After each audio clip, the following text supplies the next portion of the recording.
اور جسے دیکھا اسے دونوں جہاں دیکھا کیے۔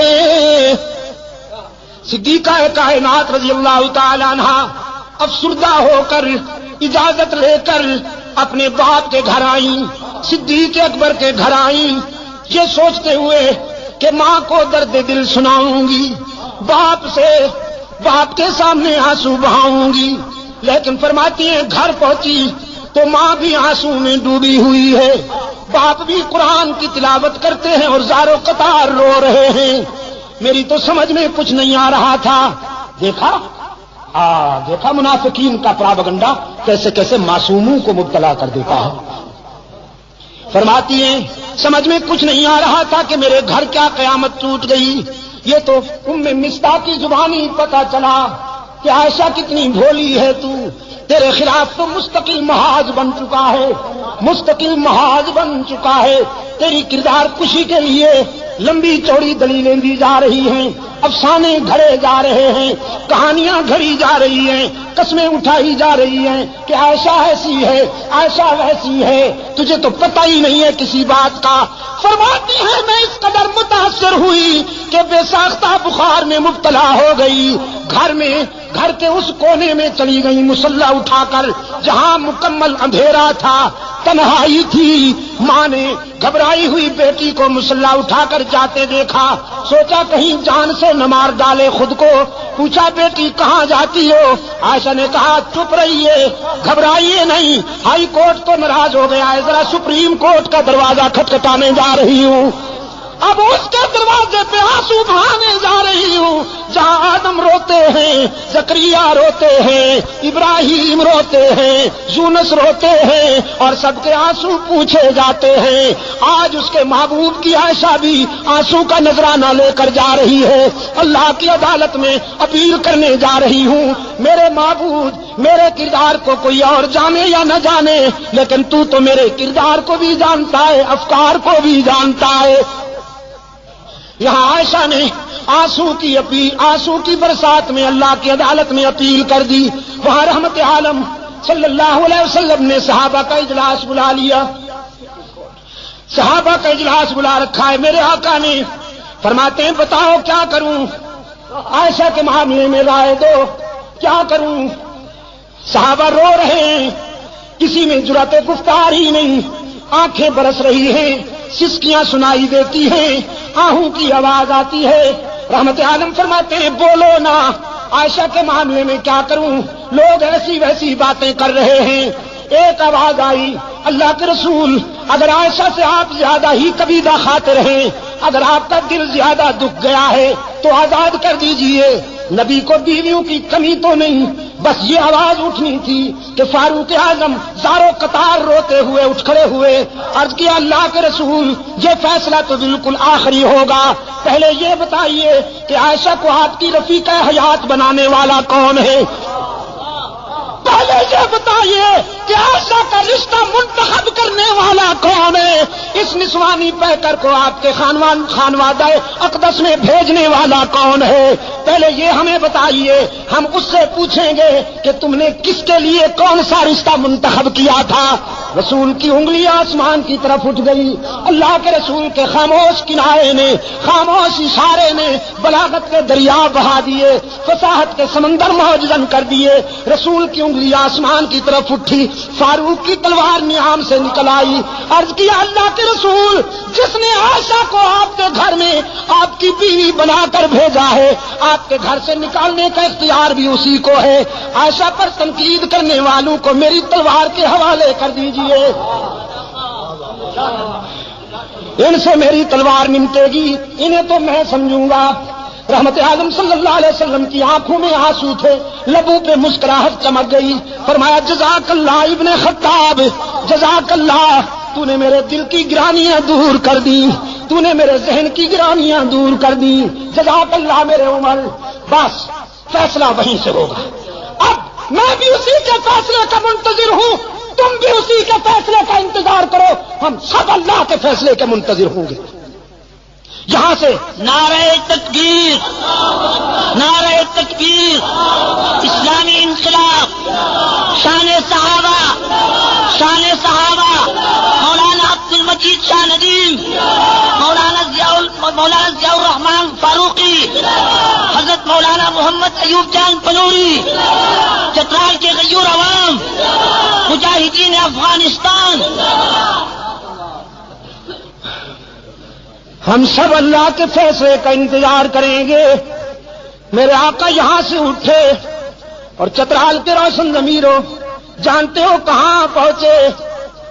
ایک گھر بڑا خوش نصیب ہے، ایک گھرانہ بڑا خوش نصیب ہے، ساری کائنات رسول کے قدموں میں، اور رسول ابو بکر کے دروازے پر، صدیق اکبر کے دروازے پہ دستک ہوئی، دروازہ کھٹکھٹایا گیا۔ حضرت عائشہ کی غمزدہ ماں نے ڈوبی ہوئی آواز میں پوچھا، من بالباب، کون ہے؟ ہمارا دروازہ کھٹکھٹانے والا کون ہے؟ بس چھوڑ دو ہمیں اپنے حال پر، ہمیں کیوں ستاتے ہو، ہمیں کیوں تڑپاتے ہو، ہمیں اپنے حال پہ رہنے دو۔ باہر سے کوثر و تسنیم میں دھلی ہوئی آواز بلند ہوئی، ابو بکر کے گھر والوں، دروازہ کھولو نا، تمہارے دروازے پہ آسمان رسالت کا سراج منیر آیا ہے، عبداللہ کا یتیم آیا ہے، محمد عربی آئے ہیں، دوڑتی ہوئی آئی ہے۔ حضرت عائشہ کی والدہ، دروازہ کھولا، رحمت عالم صلی اللہ علیہ وسلم کو دروازے پہ موجود پایا، عرض کی اللہ کے رسول آپ، صبح صادق طلوع ہو گئی، شام غم کو سویرا مل گیا۔ رحمت عالم صلی اللہ علیہ وسلم نے فرمایا باقی باتیں بعد میں، پہلے یہ بتاؤ میری عائشہ کہاں ہے؟ عائشہ کہاں ہے؟ اور حضرت عائشہ فرماتی ہیں میں اپنی والدہ اور اپنے آقا کے الفاظ سن رہی ہوں، میرے دل نے تقاضا کیا کہ اٹھوں اور دامن رسول سے چمٹ کر جی بھر کے رو لوں، سارے دل کا بوجھ اتار دوں، لیکن پھر میرے ضمیر نے میرے قدم روک لیے۔ کہاں جاتی ہو؟ جس کی عدالت میں اپیل کی ہے ذرا وہاں سے فیصلہ تو ہو لینے دو، اس کی عدالت کو چھوڑ کر یہ سچ ہے کہ آج تیرے در پہ تیرا محبوب آیا ہے، لیکن اس عدالت کو چھوڑ کر کہاں جاؤ گی؟ ماں نے عرض کیا اللہ کے رسول میری بیٹی تو اسی دن سے آنسو میں ڈوب چکی ہے، بولتی بھی نہیں، کسی بات کا جواب بھی نہیں دیتی، مصلے پہ سجدے میں روتی رہتی ہے۔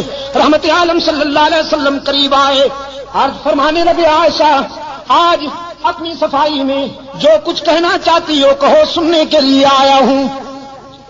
حضرت عائشہ فرماتی ہیں میرے آقا اشکو بسی و حزنی اللہ، آج میرا وہی حال ہے جو ابو یوسف کا تھا۔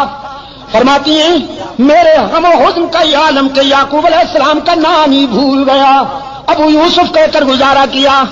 آقا میں آج کیا کہوں بھی تو لوگ نہیں مانیں گے، جو کچھ کہنا چاہتی تھی علیم بذات الصدور کو کہہ بیٹھی ہوں، اور اسی کے فیصلے کی انتظار کر رہی ہوں۔ وہ یوسف پر الزام کی صفائی دینے والا ہے، وہ موسیٰ پر الزام کی صفائی دینے والا ہے، وہ عیسیٰ پر، حضرت مریم پر لگائے جانے والے الزام کی برات کرنے والا ہے۔ آج ابو بکر کی بیٹی بھی اسی کے دروازے پہ رو رہی ہے، میں نے جو کچھ کہنا تھا اسی کو کہہ بیٹھی ہوں۔ رحمت عالم نے فرمایا عائشہ میں بھی اسی کے فیصلے کا منتظر ہوں، اس لیے کہ تیرے بیٹے نے تیری مصر سپریم کورٹ میں بھیج دی تھی، عمر نے تیرا کیس اللہ کی عدالت میں بھیج دیا ہے، میں بھی اسی کے فیصلے کا منتظر ہوں۔ صدیقہ فرماتی ہے میں نے سوچا وہ بڑا بے نیاز ہے، نہ معلوم کب فیصلہ آئے گا، یہ تو معلوم ہی نہیں تھا مجھے کہ ہمیں میدان و ہمیں گو۔ حضور بیٹھے، چہرے پر وہ پسینے کی بوندیں چمکنے لگی جو وحی کے وقت ہوا کرتی تھی، چادر اوڑھ لی اور جسد اطہر پر وہ کپکپی طاری ہو گئی جو وحی کے وقت ہوا کرتی تھی۔ میں سمجھ گئی کہ کال مل گئی ہے، رابطہ قائم ہو گیا ہے، کانپتی ہوئی اٹھ بیٹھی، دیکھوں فیصلہ کیا ہوتا ہے۔ ماں بھی قریب آ بیٹھی ہے، رحمت عالم صلی اللہ علیہ وسلم پر کچھ دیر وحی کی کیفیت طاری رہی، پھر حضور نے چہرہ اطہر سے چادر اٹھائی۔ حضرت عائشہ فرماتی ہیں میں نے غور سے چہرہ رسول کو پڑھا اور رسول کے چہرے پر نظر پڑتے ہی میرے ضمیر نے مجھے بشارت دی، عائشہ مبارک ہو تو کیس جیت گئی، تیری شاہ میں غم ختم ہو گئی۔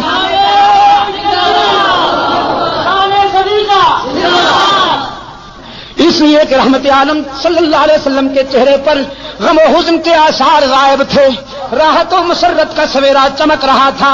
چادر ہٹاتے ہی رحمت عالم صلی اللہ علیہ وسلم نے فرمایا عائشہ مبارکباد دیتا ہوں، اے صدیق کی بیٹی، تیرے مقدر کا کون مقابلہ کرے کہ موسیٰ پر الزام لگے تو ایک عورت وکیل صفائی بنتی ہے، یوسف پر الزام لگے تو ایک لڑکا وکیل صفائی بنتا ہے، مریم پر الزام لگے تو عیسیٰ بچہ وکیل صفائی بنتا ہے، لیکن ابو بکر کی بیٹی یہ تیرا مقدر ہے کہ جب منافقین نے تجھ پر تنقید کی تو خود رب العالمین وکیل صفائی بن گیا، خود رب نے تیرے کیس میں وکالت کی ہے۔ اور قرآن اترا الخبیثات للخبیثین والخبیثون للخبیثات والطیبات للطیبین والطیبون للطیبات اولئک مبرؤون مما یقولون لهم مغفرۃ ورزق کریم۔